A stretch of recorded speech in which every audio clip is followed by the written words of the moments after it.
Point of order সংবাদপত্রের রিপোর্টের উপরে কিংবা হিয়ার্সের উপরে অমুকে অমুক কথা বলেছে এসবের উপরে সংসদে কোনো পয়েন্ট অফ অর্ডার গৃহীত হবে না, এটা নিয়ে আলোচনাও হবে না। যে সংবাদপত্রে প্রকাশিত কোনো বিষয়কে রেফার করে এখানে আলোচনা হওয়া উচিত নয়, কিন্তু দুঃখজনকভাবে সেদিন মন্ত্রী মহোদয় না, প্রতিমন্ত্রী মহোদয় বিষয়টা অবতারণা করেছেন। তিনি কিন্তু সংবাদপত্রের রেফারেন্সেই কথা বলেছেন। That was reality. গত কয়েকদিন আগে অনলাইন মিডিয়াতে একটি রিপোর্ট এসেছে যার মুদ্রা কথা সরকার 2 লক্ষ টন ডিজেল আমদানি করছেন বিনা টেন্ডারে। এটার ব্যাপারে সিরিয়াস প্রশ্ন উত্থাপিত হয়েছে এবং সেখানে বলা হয়েছে যে আমি ব্রিটেনে যেই ল ফার্মে ল চেম্বারে ব্যারিস্টার হিসাবে প্র্যাকটিস করতাম, আমার এক কলিগকে নাকি এই কন্ট্রাক্ট দেওয়া হয়েছে।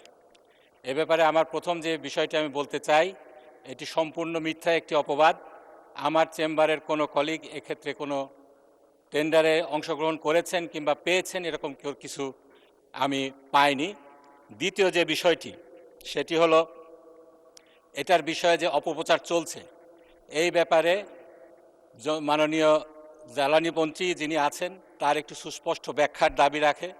2 লক্ষ টন জ্বালানি তেল কিভাবে আমদানি হলো, কোনো এক্ষেত্রে কোনো যেই স্বচ্ছতা অবলম্বন করা হয়েছে কিনা এই বিষয়টি জানানো দরকার, যাতে জানতে চায়। 3 নম্বর যে বিষয়টি, মাননীয় জ্বালানি মন্ত্রী একটি বিষয় উত্থাপন করেছেন আমার এলাকার ব্যাপারে।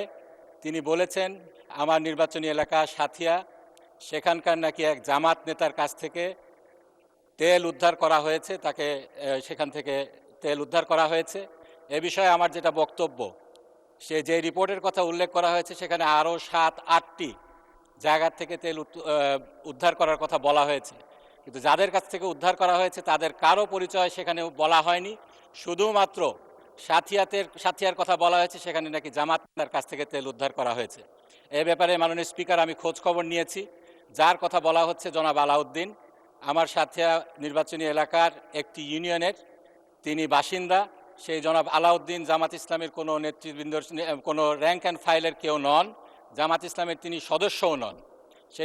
যেটা হয়েছিল সেখানে তিনি তেল ব্যবসা করেন। তিনি 2 ড্রাম তেল নিয়ে এসেছিলেন, 200 খুব সম্ভব 465 লিটার তেল তিনি নিয়ে এসেছিলেন। সেটা যখন উদ্ধার করা হয়, স্থানীয় লোকজন তখন বাধা দেয় এবং বলে যে এই তেল আমাদের জন্য আনা হয়েছে, একটু অপেক্ষা করেন, জামাতের যিনি আমির আছেন তিনি আসবেন, তখন এটা ফয়সালা হবে। জামাতের আমির সেখানে জানও নাই, এ ব্যাপারে তিনি কোনোভাবে অবহিতও নয়, কিন্তু যেহেতু জামাতের আমিরের নামের কথা সেখানে উল্লেখ করা হয়েছে, উপজেলা জামাতের আমির, সেজন্য রিপোর্ট করা হয়েছে তিনি জামাতের সংশ্লিষ্ট কেউ, জামাত নেতা।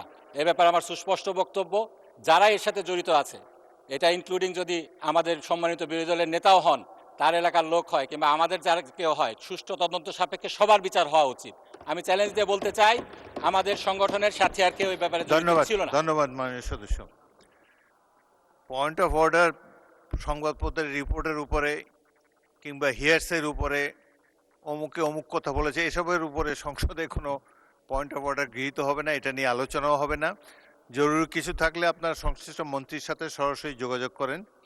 সংসদে জাতীয় গুরুত্বপূর্ণ বিষয় নিয়েই আমরা আলাপ আলোচনা চালাবো। স্পেসিফিক 2-1টি বিচ্ছিন্ন ঘটনা নিয়ে সংসদে আলোচনা করার স্কোপ নাই। আমি দিনের কার্যসূচিতে ফিরে যাচ্ছি। মাননীয় বিরোধী দলের নেতা বলুন, এই বিষয়ের উপর বলেন না, অন্য কিছু বলেন। যে এই বিষয়ের উপরে মাননীয় স্পিকার আপনাকে ধন্যবাদ।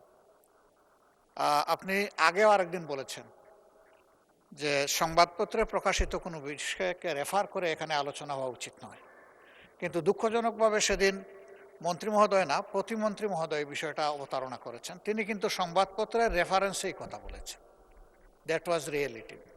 ধন্যবাদ মাননীয় স্পিকার। ওটা কি পয়েন্ট অফ অর্ডার ছিল? উনি কি পয়েন্ট অফ অর্ডারে বলেছিলেন? না, উনি 300 বিধিতে একটা বিবৃতি দিয়েছেন। 300 বিধিতে মন্ত্রীরা যে কোনো সময় বিবৃতি দিতে পারেন। উনি ইট ইজ দেয়ার প্রিভিলেজ। পত্রিকাকেই রেফার করে কথা বলেছেন। আচ্ছা, এটা তাদের প্রিভিলেজ।